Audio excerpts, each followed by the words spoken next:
Okay, hello, good day everyone. So today, tuturuan ko kayo kung paano mag-upload ng inyong project sa GitHub. Okay, 'di ba pinagawa ko kayo ng GitHub account? Ayan, ito na 'yon. Ito na yung tamang panahon para mag-upload ng mga project. Okay? So, dapat yung mga projects nyo i-upload natin sa GitHub para meron kayong backup. Okay? So, una punta tayo sa this PC, Acer, Laragon, tapos triple W. So, nandito na yung lahat ng project nyo. Okay? So, example, meron akong proposed system. Yan, yung folder ko na proposed system. Ito yung i-upload ko sa GitHub. So, paano ba siya gawin? So, let's say, open to natin sa CMD, tapos Visual Studio Code. So, code space dot para magdirekta na dun sa Visual Studio Code. Okay, so lagyan natin ng sample index.php and sample file. So, lagyan natin ng HTML code and then yung hello world na naka-PHP. Echo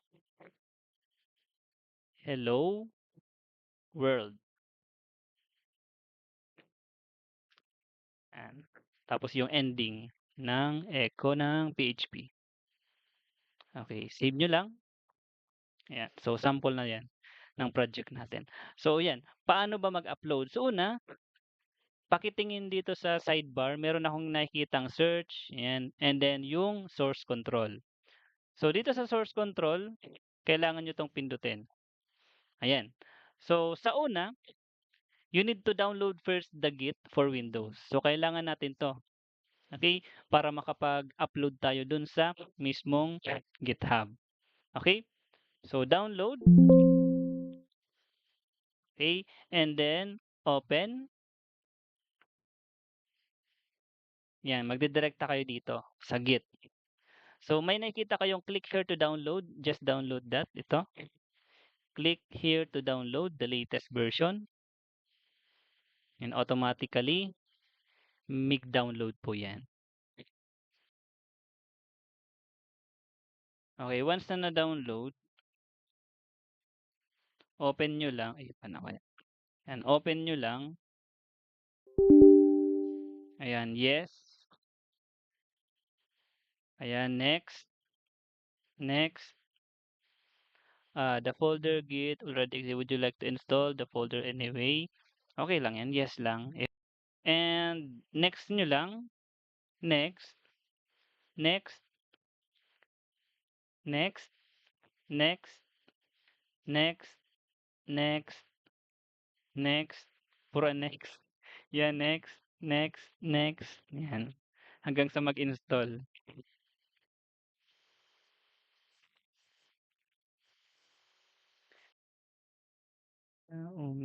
Okay, finish nyo lang. Ayan, okay na yan. So, paki-close lang yan. Close lang natin. Okay. So, yan. Reload lang natin to.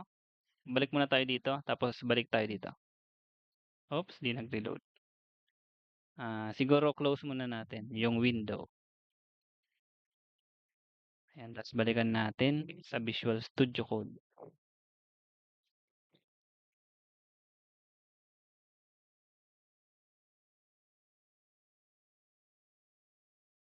Okay.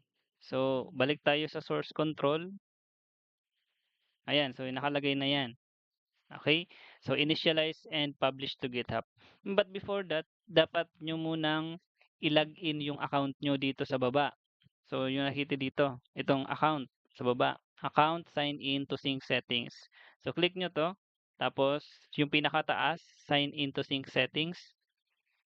Ayan, magdidirekta kayo sa GitHub. Okay, ilalagay nyo yung account nyo. Okay, the username and password. Tapos, sign in nyo lang. Ayan, ako kasi may two-factor authentication ako. May code akong ilalagay. So, kapag meron kayo niyan, sige, go lang. Ilagay nyo yung code nyo bago kayo makalagin. 7474289. Ayan. So, kapag nakita nyo na 'to, you need to sign in as, account ko, yung continue nyo lang. Ayan, direkta na. So, launching Visual Studio Code, you will be redirected, yan. So, nai-redirect natin. Para makita natin na nakapag-login na siya, so try natin itong accounts. Ayan, M1CH93L. So, sa GitHub ko na 'to. Naka-connect na siya. Iko-configure muna natin yung Git. Opo. So, dun sa menu dito, so paki-click ng terminal, tapos new terminal. Ayan. Tapos doon sa terminal, ilalagay nyo yung, i-type nyo yung git space config space user dot name space yung username nyo.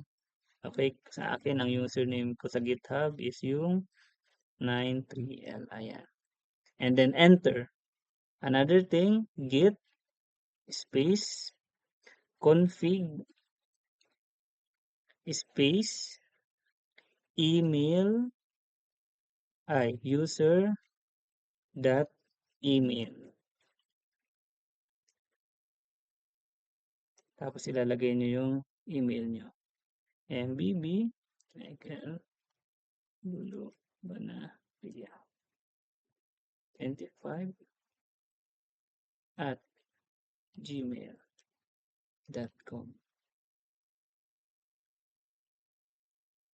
Enter. Ayan.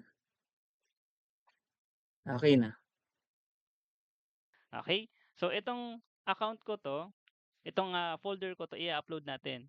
So, paano 'yan? So, dun sa source control, ilalagay lang natin sa GitHub using this button, Initialize Repository. So, click natin itong Initialize Repository. Ayan. Kung makikita nyo, may changes dito. Itong changes, ito yung makikita mo na changes. Ito. Kasi naglagay tayo ng index.php dun sa propose system. Yan yung mga changes. Okay, yan yung nilagay kong changes. Tapos,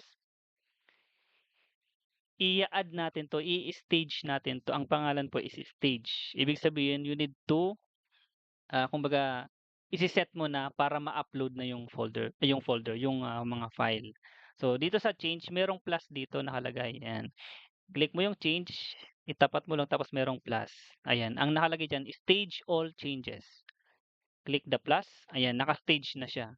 So, ibig sabihin, ready to upload na siya. Pero, bago yan mag-upload, bago mo i-commit, kailangan mo munang i-message. So, add index.php. So, yan yung message ko lang.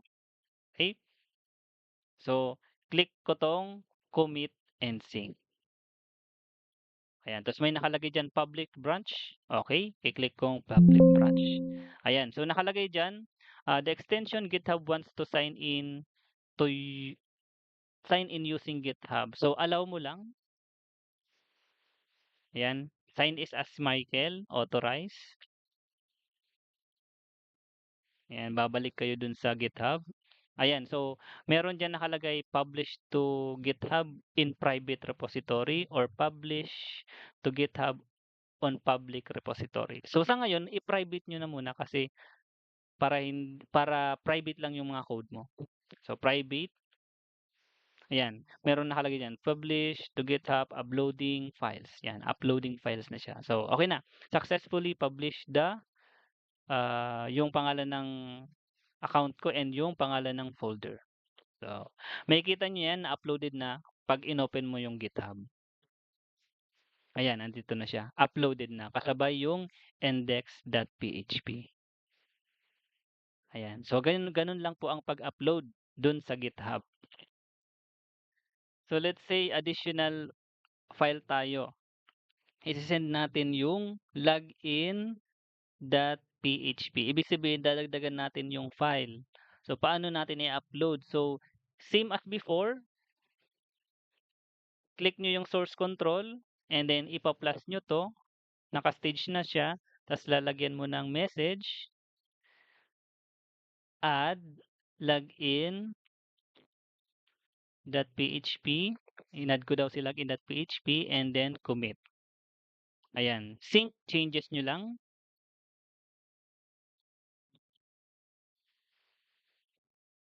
Ayan, so automatic na siya. And then mapupunta na siya dito kapag ni-reload niyo. Ayan, so nandun na yung login.php. So every time, okay, you have a file that you can upload po on your GitHub. So lagi niyo pong iko-commit. Okay, ibig sabihin i-upload. Okay, nandito na yung mga changes natin. Yung una is add index.php, yung sunod is yung login.php. So every time na meron kayong changes, i-upload niyo siya. Okay po, so ganun po siya ang pag-upload.